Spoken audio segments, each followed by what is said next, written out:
প্রিয় ভিউয়ার্স, আসসালামু আলাইকুম। আজ 20শে এপ্রিল চট্টগ্রাম মেট্রোপলিটন পুলিশ কর্তৃক পালিত হলো শুভ নববর্ষ 1431। বাংলা ও বাঙালি জাতির ঐতিহ্যের প্রতীক এই মহৎ অনুষ্ঠানের সভাপতি ছিলেন চট্টগ্রামের মহামান্য পুলিশ কমিশনার জনাব কৃষ্ণপদ রায় পিপিএম বার এবং এতে প্রধান অতিথি ছিলেন ওনারই সহধর্মিণী ওনাক সভানেত্রী সিএমপি জনাব রীতা দাস। পুরো অনুষ্ঠান জুড়ে বাংলা এবং বাঙালির ইতিহাস ঐতিহ্যকে তুলে ধরার চেষ্টা করা হয়েছে।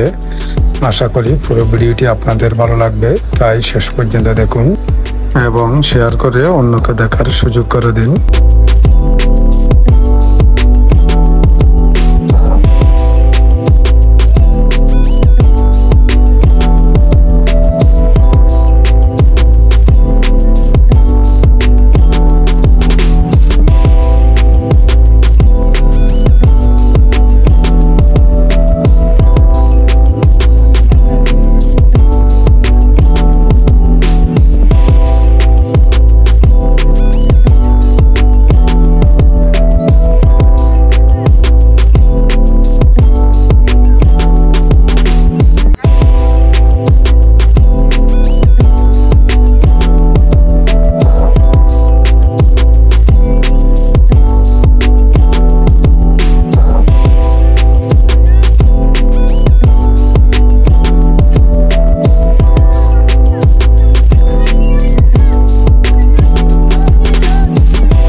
শুভ নববর্ষ আমাদের পক্ষ থেকে 1431 বাংলা সবাই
রীতা দাস মহোদয়াকে বিনীতভাবে অনুরোধ জানাবো আমাদের আজকের এই আয়োজন এই অনুষ্ঠান সম্পর্কে তার অনুভূতি ব্যক্ত করার জন্য। সবাইকে নববর্ষের শুভেচ্ছা। প্রথমে আমি সিএমপি কমিশনার মহোদয়কে অশেষ কৃতজ্ঞতা এবং ধন্যবাদ জানাচ্ছি আমাকে আমন্ত্রণ জানানোর জন্য এবং বৈশাখের এই বর্ণিল একটা অনুষ্ঠান উপস্থাপন করার জন্য। সকাল থেকে আমরা খুব মনোজ্ঞ অনুষ্ঠান উপভোগ করলাম এবং মাঠেও নানা রকম আয়োজন আছে। এর পিছনে অনেকের অংশগ্রহণ, আমার পক্ষ থেকে তাদের জন্য অশেষ কৃতজ্ঞতা এবং বৈশাখীর ভালোবাসা। আমরা এখানে নানা বর্ণের ধর্মের মানুষ উপস্থিত, কিন্তু আমাদের একমাত্র পরিচয় হলো আগে যে আমরা বাঙালি, তো আমরা আমাদের বাঙালি সংস্কৃতি ধারণ করব, লালন করব এবং পালন করব, প্রজন্মের পর প্রজন্ম সেটা বয়ে চলুক এই কামনা করে আবার আপনাদেরকে ধন্যবাদ জানিয়ে শেষ করছি। ধন্যবাদ মাননীয় প্রধান অতিথি মহোদয়াকে। মাননীয় প্রধান অতিথি, আপনার উপস্থিতি আমাদেরকে পরিপূর্ণ করেছে। আপনার উপস্থিতির কারণেই সাফল্যমণ্ডিত হয়েছে আমাদের আয়োজন। কৃতজ্ঞ চিত্তে আপনার প্রতি আমরা কৃতজ্ঞতা জানাচ্ছি আপনি আপনার সময় দেওয়ার জন্য। সম্মানিত সুধী মণ্ডলী, এ পর্যায়ে আমি বিনীতভাবে অনুরোধ জানাবো আমাদের আজকের আয়োজনের সভাপতি মাননীয় police commissioner Chattogram metropolitan police জনাব কৃষ্ণপদ রায় পিপিএম বার স্যারকে তার মূল্যবান বক্তব্য প্রদানের জন্য। নববর্ষ উপলক্ষে আয়োজিত অনুষ্ঠানের সম্মানিত প্রধান অতিথি পুনাক সভানেত্রী জনাব রীতা দাস এবং সহকর্মীবৃন্দ, সবাইকে নববর্ষের শুভেচ্ছা। নব আনন্দে জাগো আজি নবরবি কিরণে, এই স্লোগান দিয়ে আমরা সিএমপি শুরু করেছিলাম আমাদের শুভেচ্ছা বার্তা। আমরা আসলে এটা মিন করি, আমরা নব আনন্দেই আমাদের নতুন পরিকল্পনা সাজাতে চাই, পুরাতন গাড়ি ভুলে যেতে চাই। আমি ধন্যবাদ জানাচ্ছি পুনাক সভানেত্রীকে। আজকের অনুষ্ঠানটা হওয়ার পিছনে একমাত্র যদি দায়ী করা যায় তাইলে ইজ শি, আর যদি তৃতীয় জনকে দায়ী করতে হয় তাহলে সে লেডিস হেডকোয়ার্টার্স। তো এনিওয়ে আমরা খুবই অনুপ্রাণিত এবং ধন্যবাদ জানাচ্ছি, এবং আমরা চেষ্টা করেছি আমাদের সিএমপির সকল পর্যায়ের সহকর্মী এবং তাদের পরিবার বর্গকে আমাদের অনুষ্ঠানে সামিল করার জন্য। আপনারা অনেকক্ষণ ধরে আমাদের সাথে আছেন, প্রচণ্ড গরম, মাঝে মাঝে অবশ্য ভালো বাতাস দিচ্ছে, তাই এটা একটা আমাদের কিছুটা হলো স্বস্তি দিচ্ছে। আমরা হয়তো সকল দর্শকরা এই সাংস্কৃতিক অনুষ্ঠানের সাথে সংযুক্ত করতে পারি নাই, ভবিষ্যতে নিশ্চয়ই আমরা আরও বড় পরিকল্পনা করে সবাই যাতে সমানভাবে সব কিছুতে যুক্ত হতে পারে সেই চেষ্টা করব। আমি আমার বক্তব্য শেষ করছি। সবাইকে আবারও নববর্ষের শুভেচ্ছা। শুভ নববর্ষ।